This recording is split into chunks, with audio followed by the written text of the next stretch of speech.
Aloha, beautiful humans. I know most of you, all of you, might be asleep. And I was going to do that 3 hours ago and just do a recorded video and then upload it or edit it and upload it. And then, of course, the mothers were like, nope, you're going to do a live. We told you to do a live. We told you to do lives. I said, fine. So it's 4:26 a.m. local time. I'm going to just do this, sludge myself because I didn't get to do all the things I wanted to do earlier because I was working on this, and then I'm going to go to bed and then take a nice shower in the morning. Okay, this video is about the one thing I resisted doing for the longest. It's about Queen Mothers. It's about the divine office and tradition of Queen Mothers. Now, that's an English translation to the Ohema and the Akan tradition, and that's Twi, their native tongue, with many different dialects, because the Akan is the trunk of the tree with many branches. Right? The Akan has so many branches, originally 7, but the point is, Queen Mother is a very loose translation to female ruler. And so while I would love to do a deep dive into the root word of Ohema, because that's how you find the knowledge and the definition of these cultural terms, I'm going to just use Queen Mother for now. And I can dive into some of the dreams around that. But for now, these dreams are going to be about my particular lineage within the divine office of the Queen Mother tradition that has its roots on the continent we now call Africa. And it's the oldest form of matriarchy there is. So if you want to learn about matriarchy, you need to learn about them. Bottom line, full stop. Now, the way this sharing is going to go is I'm going to share how I'm connected to that, the main dream that reveals that. And then from that, I'm going to connect it to a very old civilization. Yep, you guessed it, pre-dynastic Egypt.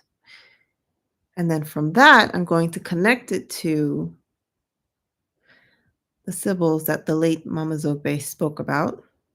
And then from that, I'm going to connect it to divine kingship, the chiefs, the Ohene. Again, loosely translated term into English. It means male ruler. I'll get to all of that later. And I'm looking at my journals. And then I'm going to connect it to the ancestral barque. That's the ship, the cosmic ship that's always spoken about in pre-dynastic and dynastic times that you see on the temple walls. I'm going to make all those connections. And yes, it's rooted in this Queen Mother tradition. So this is going to be a long video, at least an hour. I'll try to make it an hour 15 at most. I will cut it off at 90 minutes because that's long. That's really long. And I have to make the timestamps for you. So like right now, I'm just blabbering off. I'm going to take some notes for the timestamps to make it easier for me as well. Okay. And I'm also going to share the scholarship. That's the other thing. So that's a big thing that I'm also pushing for as we reclaim these cultural traditions. We bring in the scholarship to help support how these ancestral dreams fills in the gaps, broadens the research, reveals those connections that are unseen to make them seen, that are unknown to make them known. This whole thing's like totally crooked because the thing is mirrored. Like, come on. Yeah. All right. Anyway, we're just going to leave it like that. Okay. That being said, here we are. This dream was experienced December 24th, 2019.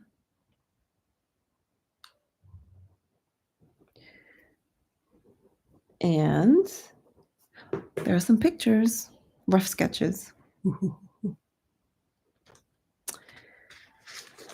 This morning, Spirit began to show me how to write my abstract for my poster proposal for the IASD conference in June.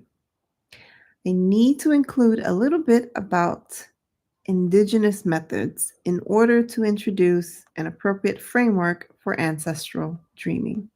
Then I saw an image of a female deity, rather, a deity in the form of a female.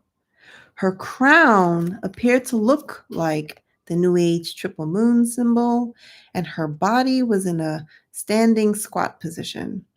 This image was carved onto a larger stool. In later parts of this revelation, the crescents descended to the sides of her head, and the circle remained up top. I also recall seeing some sort of square or rectangular design similar to the neckbet crown on this deity's head. The last dream was about a circle of women. The Mamiwata priestess I'll be speaking with on Monday, the 30th, prepared a stool for me that had this engraving on it. See above. All of the women there wore a white wrap and a white head wrap. They were also all big bones, so much bigger than me. She placed it in the circle to complete it so we could begin the meeting, the conversation, but told me that I first needed to say whatever prayers I knew to say over the stool before sitting on it. She prepared the stool. I prayed over it. Then I sat down to join the circle. And then there's this fun little tidbit. I dreamt of two places on the continent of Africa, Burkina Faso and Sudan. That was January 25th, 2020, but we're not going to really get into that. So, December 24th, 2019. I had just returned from my ancestral pilgrimage that summer. October, I believe, of 2018. And so I was with when my mother and my youngest sister lived in New York. I'd gone back to them to heal, to kind of reflect and process that journey. And that summer is when I applied to restart my doctoral program. So I've been in and out of a PhD program for years, since 2014. Excuse me. Okay, so now we're just going to go through this bit by bit. A deity in the form of a female. She wore a crown. Now on this crown, I mentioned several things. I said the New Age triple moon symbol, right, appeared to be like it because of the way it moved at the end. So it's the big circle with two crescents on either side. And I will show you the image that I sketched. Please excuse my sketchy sketch. So this whole thing is the stool, right? I hope you can see that. This thing is mirrored, so I'm kind of trying to get it. And then this was engraved on that stool. Okay, this is the symbol. And this part was up here, but I didn't draw it in there. I just recall remembering that was there. Yeah.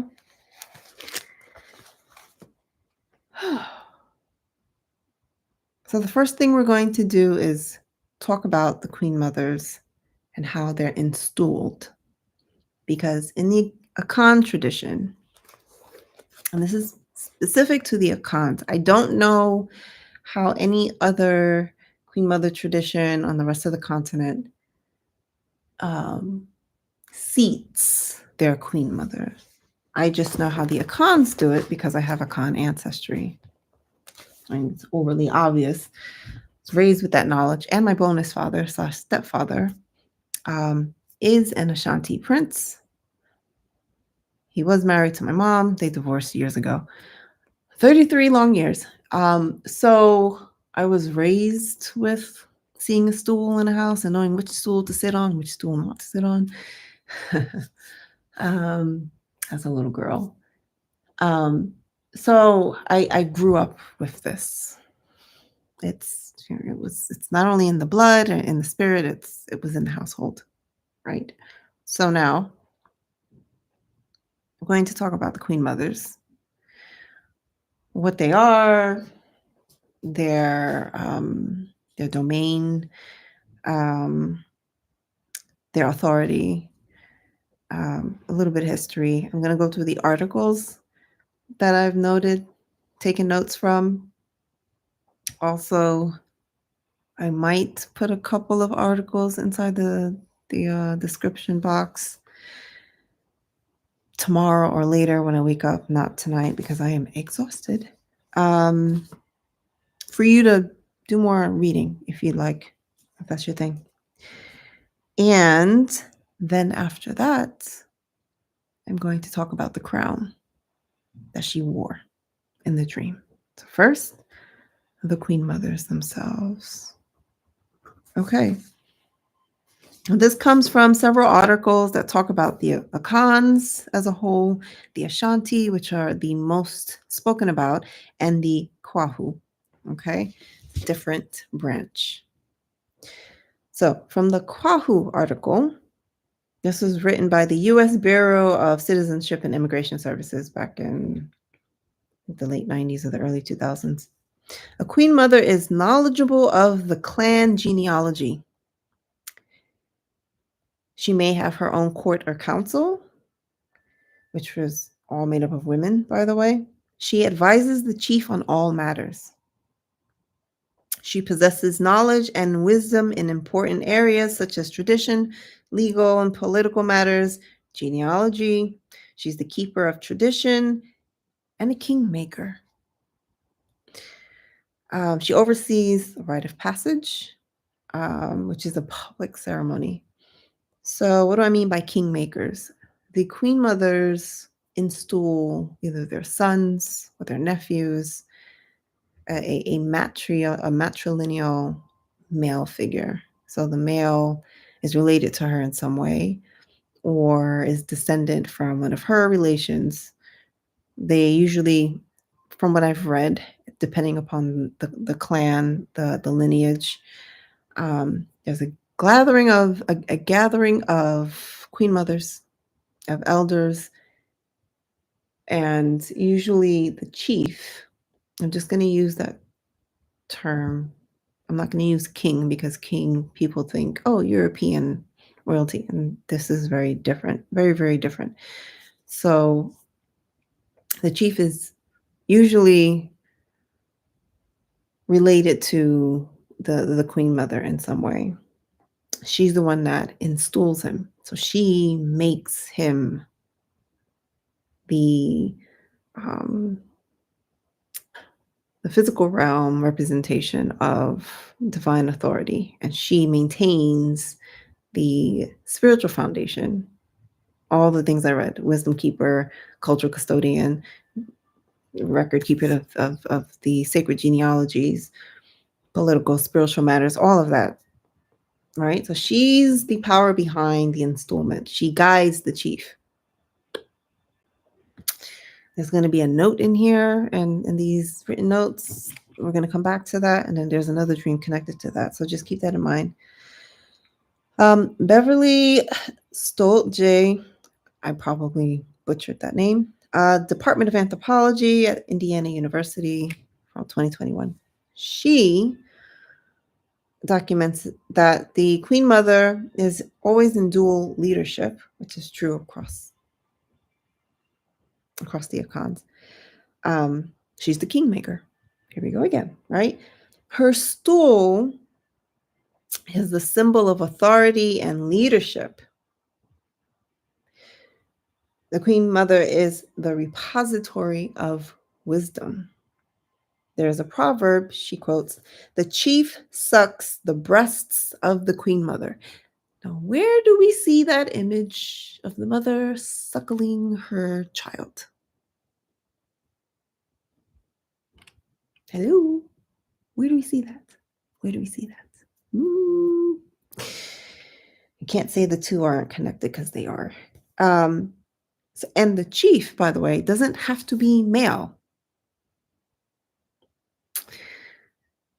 The chief, there's one article that says the chief defines masculinity. So it's not masculinity in the male anatomy sense, right? These are divine concepts that cannot be clearly defined by a human consciousness conditioned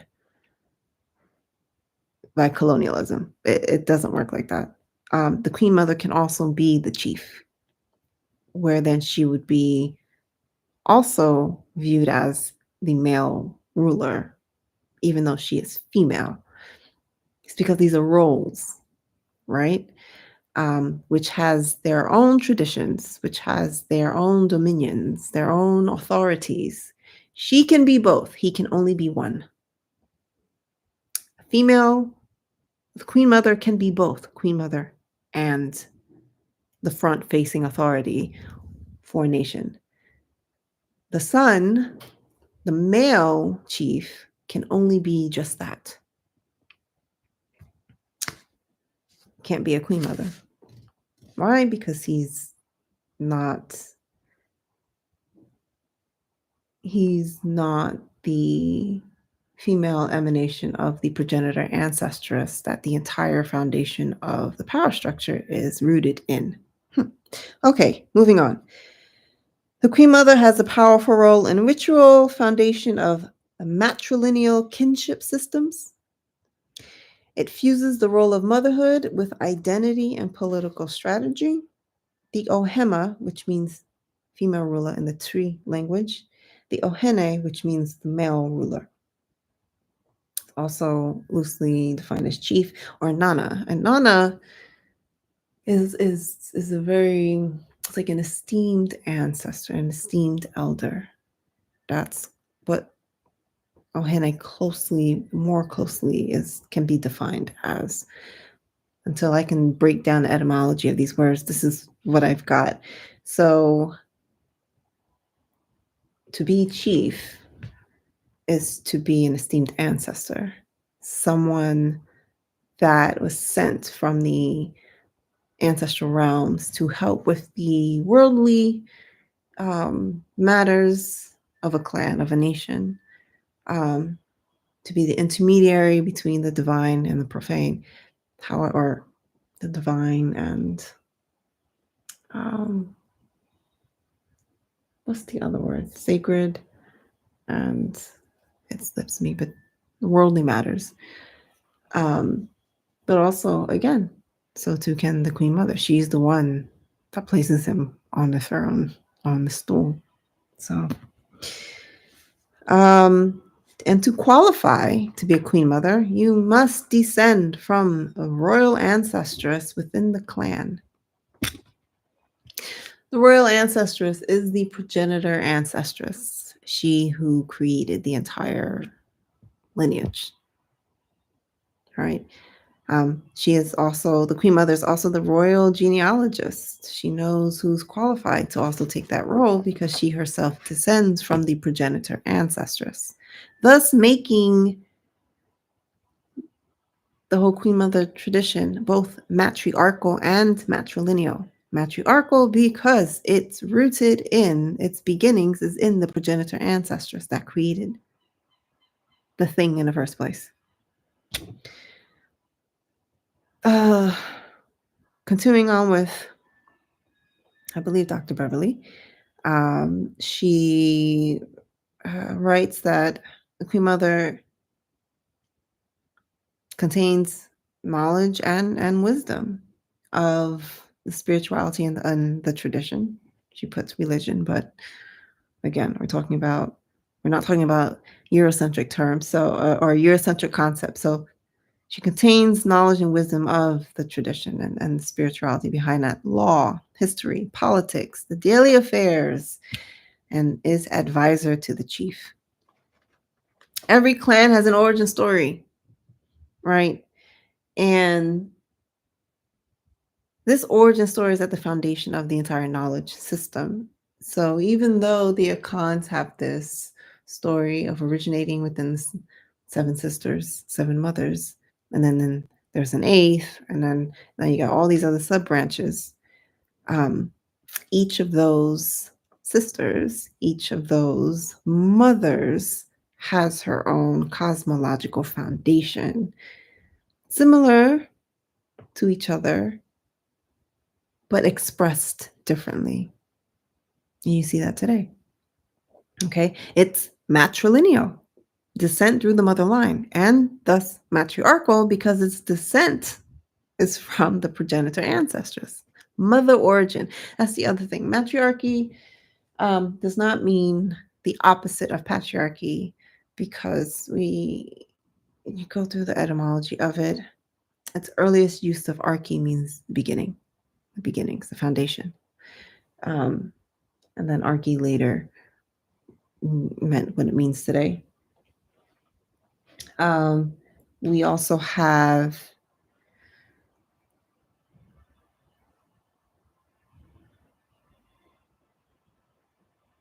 I lost my train of thought. So with it being a matriarchy, the mother origin, each clan, again, is defined by that mother, that progenitor mother.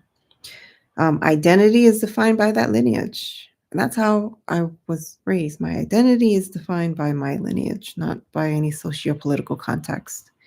The socio-political context is a part of that, but it's not the totality.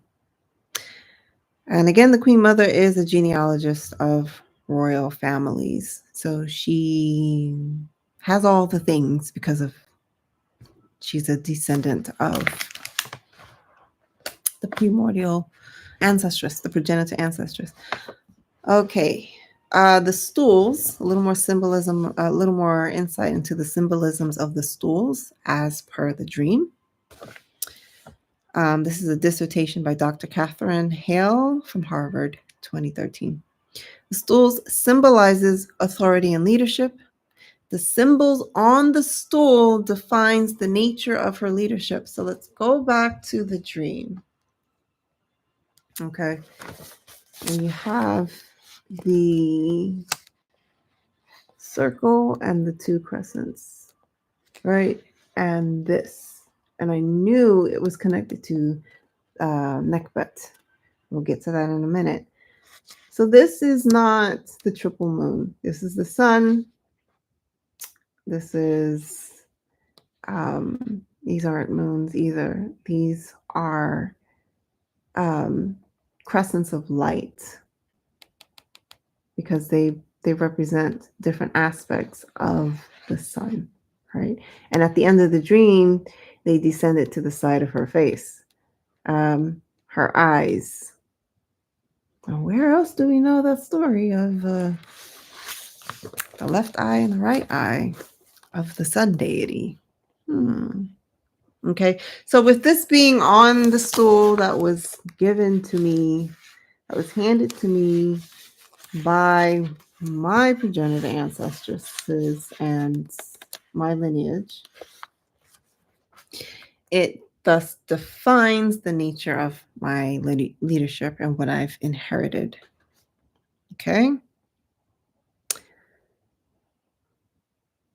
And one of the quotes that I wrote down, MacLeod, one of the scholars that has done research on this as well, says traces of the great matrilineal clans, practice of naming children according to the day of birth is still evident today. I was not named at my birth. I was not at my birth. I wasn't named the day of my birth. The day of my birth is Saturday.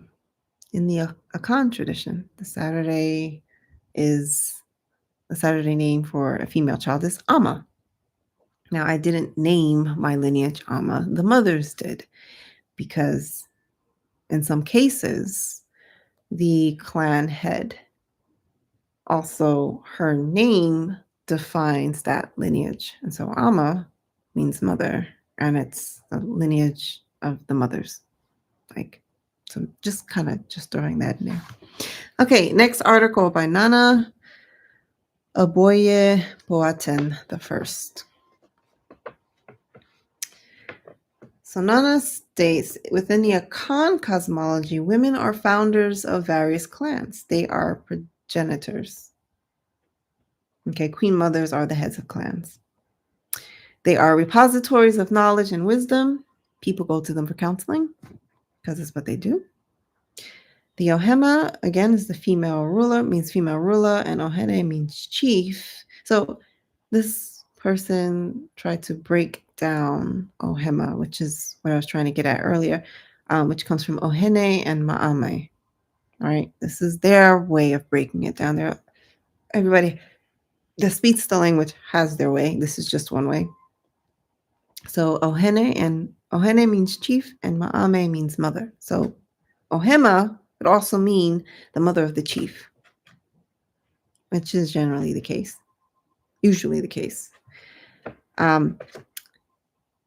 And she installs the chief. She's the one that puts him on the stool. In early dynastic, pre-dynastic times, there was a title, Mut Nazut, the mother of the king. So Nazut is defined within Egyptology. The Eurocentric interpretation is king, but of course, if you break down Nazut, it means ruler of the two lands, and et cetera, amongst other things. But the mother of this person, just the two relations I'm kind of drawing connections to. Okay, next person. Carrie Amon-Yampong. She is Christian. However, she draws a very, very interesting parallel between interpretation, semantics, and interpretation from within her culture, from within the Akan culture, as opposed from most people are on the outside looking in. Most of the folks that I've read here from the inside looking out. Okay.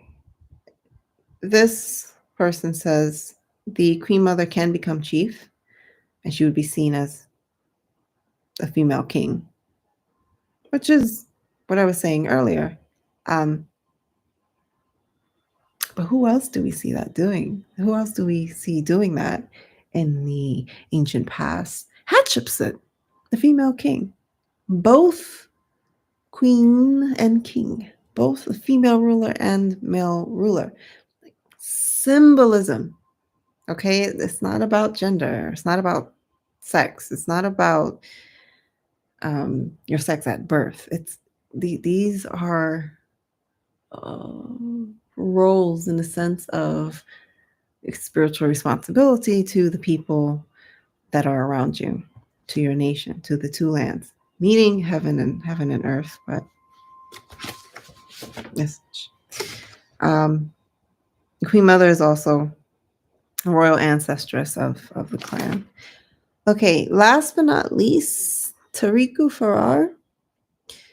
His article, he says, his article is titled Queen Mother's Matriarchy and Female Political Authority. The institution of the Queen Mother, he's noted, is an African phenomenon. Like I said, there are cultures across the continent that have their cultural word for it, but they essentially manifest in the same way. Their roles are similar. The theory of matriarchy being the most ancient primordial family form that is older in Africa than anywhere else. I mentioned that at the beginning. So yes, you want to learn about matriarchy, you need to go to Africa, whether you like it or not. Decisive break from traditional Eurocentric scholarship with new descriptive ways of cultural research. So Farrar is just stating that if we truly want to understand the or understand the deeper meaning of these particular aspects of our cultures, we need to look at it from within the cultural lens, not a Eurocentric lens, which is true. He also mentions that we shouldn't make a mistake as looking at women as a monolith, right? Which is true, because then you have the wisdom keepers, which operate differently than those that are not the wisdom keepers. So it's like the wisdom keepers are bestowed with this knowledge to benefit everyone, right? So a lot of scholars make a mistake of thinking, oh, these women in positions that equate to all of the women and they all had it well. Not necessarily. But the wisdom keepers had a great deal of responsibility. They were put on the planet to create in balance and maintain a balance. Okay. Then he goes on to say the queen mothers can also become chiefs, can become the male rulers. Hello. She's usually chosen by her senior lineage relatives or her senior or ancestors in this case. She has her own council, which is usually hereditary, and they can also be appointed, but they're always female. They are sacred givers of power, kingmakers, yet again. And they have great influence over women and the matters of women. They attend ceremonies connected to birth and coming of age, puberty ceremonies. So, ceremonies connected to birth, birth keepers, midwives. Hello. Each queen mothership is rooted in its own peculiarities through their origin stories. Like I said before, they all have their origin stories. Okay. And it's the way the queen mother divine office looks for each clan. It's going to have its differences, but at its root, it's all the same. Okay. So now what do I want to do? I want to look at the stools and the crown. Okay, so I said that rectangular shape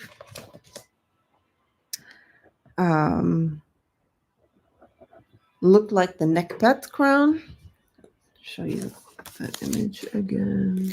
There you go. Okay. This is a big old book. So that thing, I'm going to show you. Oh, can you see my face? Not that important. Okay, right there. That's Hathor. Hathor. Because that's the name she revealed to me, not the Greek name. That is what Egyptologists call the crown of Hathor, or the Modius crown, because it's a lot of little serpents, wajets, lined together. And it's usually connected to the vulture crown, which symbolizes Nekhbet, right? Nekhbet's domain. Here we go. So I'm going to show that to you. Hopefully you can see it. As you can see, the Mobius shape, the little serpent shapes, and the vulture. That crown represents motherhood, because Nekhbet is the vulture, and the vulture is the symbolism of motherhood. And the vulture is one of the totems of the Akan, of the original 7 Akan lineages, mother origin, matriclan. Okay, so for the crown to be etched into the stool, and that crown connects to the Nekhbet, which is actually the Hathoric crown. means the traditions are connected. And that is where my lineage and tradition of the Queen Mothers is rooted in this very thing. It's an aspect, it's a very, very old aspect of motherhood. We're talking about root origins. I'm hyper obsessed, hyper focused on origin. Why? Because as a wisdom keeper, as a cultural custodian, go back to the beginning. Those of you that know me, I'm always talking about that. I'm always saying that. Go to the beginning, right? Now, what am I looking for? Okay. Burkino Faso and Sudan. That came up in a dream a few days later, January 25th. That's because Burkina Faso, there are Akan lineages there as well, and Sudan. I think the Nile River flows all the way down to Sudan, right? So we're talking about these ancient matriarchies. We're talking about the Queen Mother tradition, pre-dynastic Egypt is rooted on the divine office of the Queen Mothers. Okay? Now, when we talk about the Queen Mother being the Kingmaker, the chief suckling from her breasts, him or her being nourished by the Queen Mother. It's nuance. There's so much to unpack with that. It's not just nourishment, it's guidance, as I've expressed through the whole thing. Guidance. Okay, so this dream was from November 8th, 2015. I'm going to read that. It's titled itself Renewal, Mother Teaches Son. Okay. For the second time, I was sitting on the floor of my old room at the Yellow House, against the open door, at the foot of my brother's bed. My mother decided to give him a bath, unbraid his hair, wash it, and have him understand why he had to take his sheets off his already made bed and put them back on again, so that she can sit on the bed with him, blow dry his hair so that it can be manageable to braid, and then braid his hair. I looked at her and asked her again. She just bathed and washed him and did his hair the day before. She responded, he has to learn. So this is how I am teaching him. I sat with a tablet in my hand, watching a clip of a male cyborg destroying part of a city, killing some humans. In the process, a female AI stopped him without taking on any damage to her being. Okay, end of dream.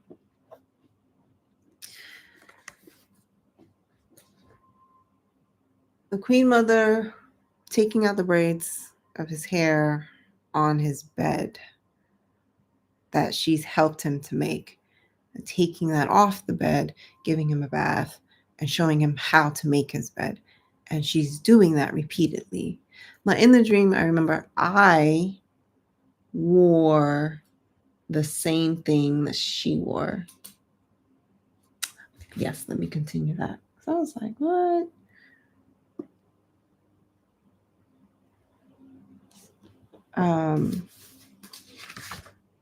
Okay, for the Kimani part. Kimani is my brother's name. I was, as I am now, in age, only with short hair, a bob cut, even all around. I wore white, a white top and a wrap skirt, similar to what my mother wore as she taught her son. Okay, so like I said to you before, my mother was married to an Ashanti prince. She had 2 children with him, my youngest sister and my brother. My brother first and then my youngest sister. If they were to go back to Ghana, they'd be treated as royalty because, not because just of him, but because of also my mom. It's connected to the whole Akan tradition through her connection to the mothers. Now, with him, when I dream of my brother, I dream of my stepfather. I know that's the Akans, the male Akan kings, the Akan chiefs. That's how they show up to me in my dreams. Her taking out his hair and then rebraiding his hair, her renewing his destiny. Okay, hair is very sacred in African culture and indigenous cultures anyway. So taking out someone's hair, when you're braiding it, you're weaving their head, you're weaving their destiny, you're weaving their path. So for her to take it out, wash it, braid it again, it's her showing him she's the creator of his path. She is his creator. She shows him how to be in the world, how to show up in the world, making of the bed, taking off, how you replenish and rejuvenate yourself, how you carry yourself, how you show up, all of that. Me wearing the same thing that she's wearing is an indication of me taking on that same role. Okay. And then of course the whole iPad thing. Looking at the cyborg. So you've got a mechanical nature of being. And the AI, for me, AI doesn't represent artificial intelligence. It represents a higher intelligence. The way I see it and understand it in my dreams is very different from how the world defines it. And in the dream, it was a female conscious. So it's the higher consciousness battling the material form, a lower consciousness. That's just how the dream unfolded. So my understanding of the relationship between a mother and child, queen mother and chief, was explained in this dream, the renewal of the mother and her child.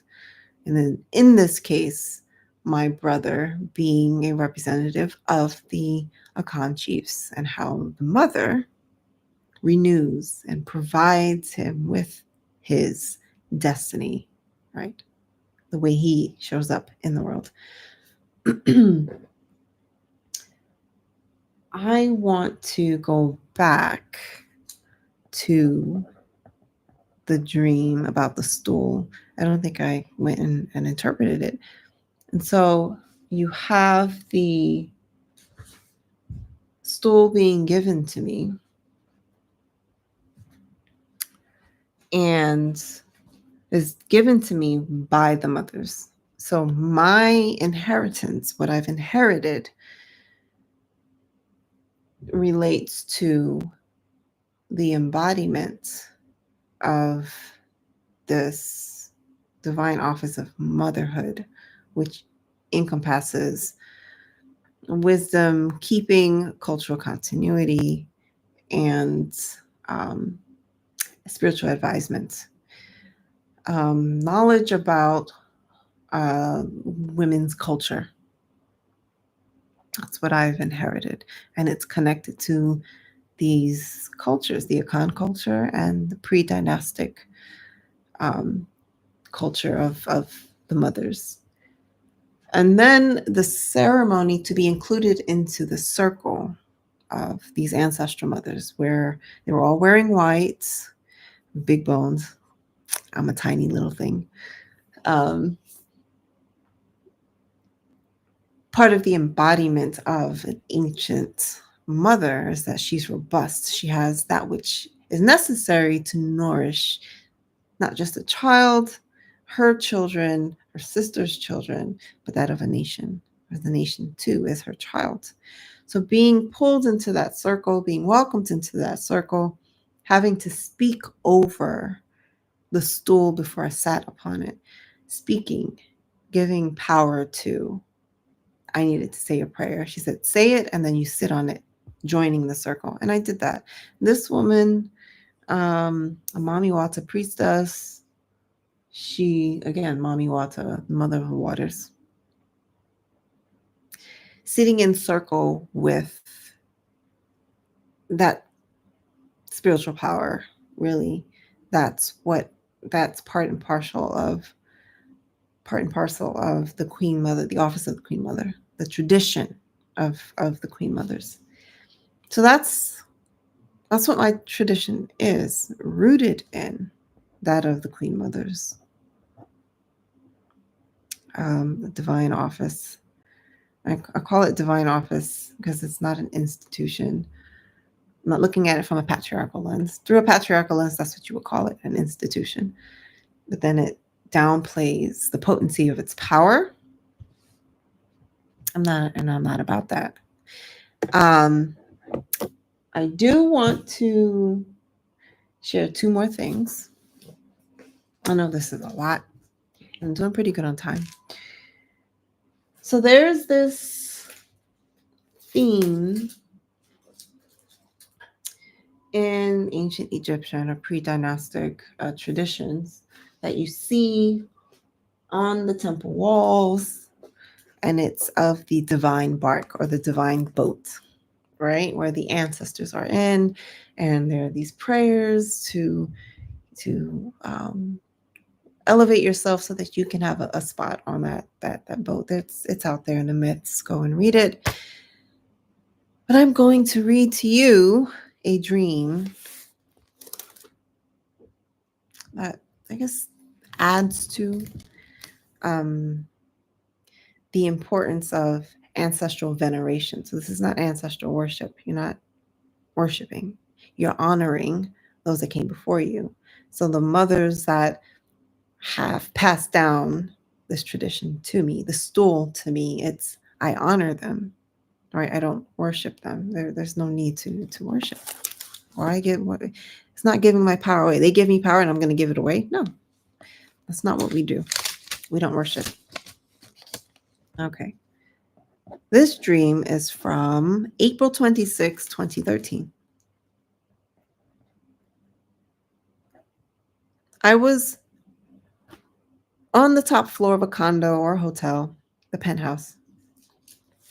James and another woman was there. The interaction of the 3 of us, I don't recall. However, I do remember beginning to prepare what appeared to be a peanut butter sandwich or toast, knowing that only certain people would be able to eat the food I prepared. Another layer to the dream appeared, as if turning a page within a book to reveal something deeper. Only people with a certain DNA configuration are able to navigate and see more of the world. I saw sea ships navigating the universe. Not everyone could be on board. Another layer appeared in order to go into more detail. It looked like only those with a certain T configuration in their DNA could navigate and be privy to the information revealed. This is not widely known. Only a small number of individuals are aware of this.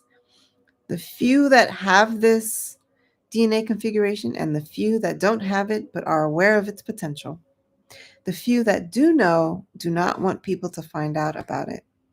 There is a strong effort to keep this information about the blood a secret. This is about as much as I can remember. Now to the navigation concept. I saw a massive ship with sails capable of navigating space. Those with the specific DNA configuration being the keys to be able to do so. The ones wanting to keep it a secret were people/men in the corporate world. Those that would do anything to keep a trade secret secret. In the dream, I felt a bit hesitant to speak too openly about it, while at the same time knew that I still had to speak about it to some degree. I found myself feeling a middle ground that would keep me beneath the radar so as to not alarm the men in corporate. So, the divine barque. That's the call of prayer, if you can hear it. I am in a Muslim country, by the way. So, the divine Barque, a certain DNA configuration. What were the queen mothers? Oh, yes. Genealogists, royal genealogists. They kept the knowledge of who's connected to the line because it's matrilineal and matriarchal. So the whole thing about the ancestral bark, the ancestral boat, certain people being on it, yes, those are the progenitors of these lineages, right? They contain knowledge and wisdom to assist with the nourishment and elevation of their kin. So these wisdom keepers, they're the ones that can be on this boat, and those that are installed because they're connected in some way can be on this boat. I think the key here is memory, remembering your connection to that. And that's what all those rituals and those prayers are for you to remain connected.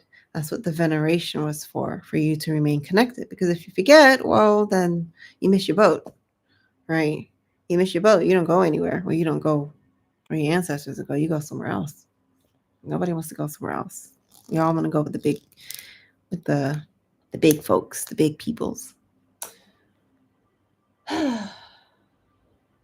Okay, I think I'm gonna stop before I leave. I want to leave you with a little gem, a little nugget,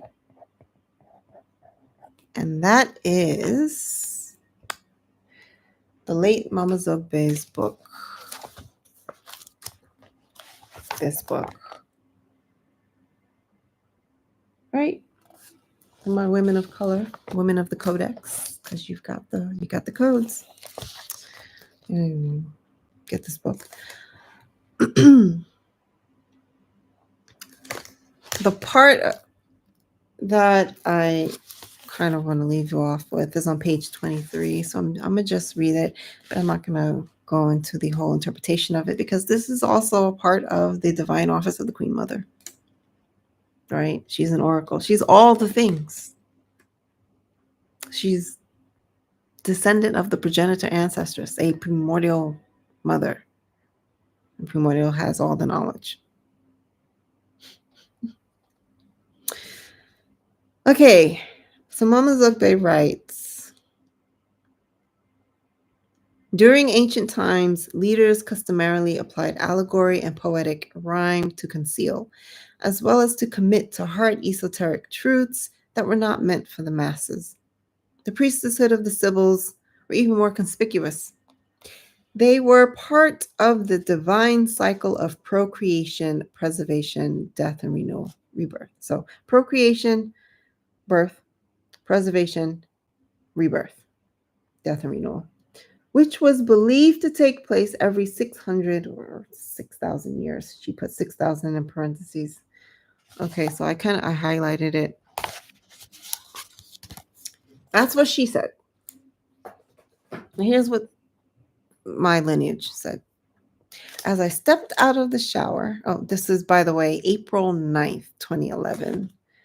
I don't know when she published this book, but 2007. And I bought this book 2019. Okay. So this ancestral dreams from April 9th, 2011. It's a vision, actually, a waking vision. As I stepped out of the shower, an impression came to me. I saw a woman dressed in all white, a white dress, sitting in a chair for a photo, and she was surrounded by women, her daughters and other women. What came to me in addition to this flash of insight was that she is an ancestor and a mother incarnate. This impression immediately went to my great-great-grandmother. And then it came to me. Every 5 generations, a mother is born, becomes incarnate.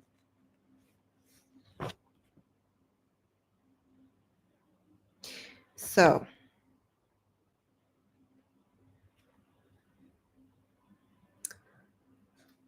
sitting in a photo, I guess I'll just interpret it since it's a part of the whole thing. A woman dressed in white, ancestor, right? And a photo surrounded by other women. Again, Queen Mother and her retinue, her council, her own advisors that she chooses are always female. Also, it could be in a snapshot, an image of matrilineal, a matrilineal snapshot of this tradition. Please forgive me, it's 5:21 a.m. and I am tired. So when I said this impression, immediately went to my great-great-grandmother. Yes, I met my great-great-grandmother. It just, the energy of the vision is referring me to the mother line. It's matrilineal. This is my mother line. And I already knew this woman in the middle, surrounded by her descendants, and also a representation of her own council, which is hereditary. She's a mother incarnate. So when I say mother incarnate, I'm talking about the primordial mothers. I'm talking about the progenitor ancestress. Because yes, in the Akan culture, the head of the clan is understood to be an embodiment of the female deity that created that entire lineage, right? She's not a goddess. She's a progenitor ancestress. She's an elevated being that took form and created this tradition because the knowledge that she embodied, was created with, was needed on the planet. That's what that is. That's what a queen mother is. That's what we do. Custodians of knowledge, of tradition, cultural continuity, wisdom keepers, birth keepers, birth workers, midwives, kingmakers. She who would be king because she can. So I leave off with, that is my tradition. When I talk about the Amma, when I talk about the lineage, I'm talking about the tradition of the queen mothers. And my lineage in that is the Amma, the mothers. You also look into Amma is Saturday born, and it's another name for the great mother. The name for the great spirit. And that is where my tradition comes down from. That is where it's rooted in. All of the dreams that I've documented, the dreams I've been having since I was a child, my tradition, the queen, the divine office of the queen mother, the tradition of the queen mother. There's so much more I could share, but I'm going to leave it at that for tonight, for this morning, because it's bedtime. This text, the Theology of Hathor of Dendera, that's where I showed you the Modius crown for Atar or Hathor, which was in the dream about the stool that I've inherited. So yes, I just wanted to show you that. But yeah, that's me. So when I talk about, the ancient culture of women, I know what I'm talking about. When I talk about, it's important to understand the difference between a goddess, of which you're worshiping, which you're giving your power over to, which is tied to and tethered to patriarchy, versus ancestral veneration, which means you're honoring your ancestral mothers, the primordial mothers that you're connected to, I know what I'm talking about. This is the tradition. As a wisdom keeper of this knowledge, I'm trying to be helpful here.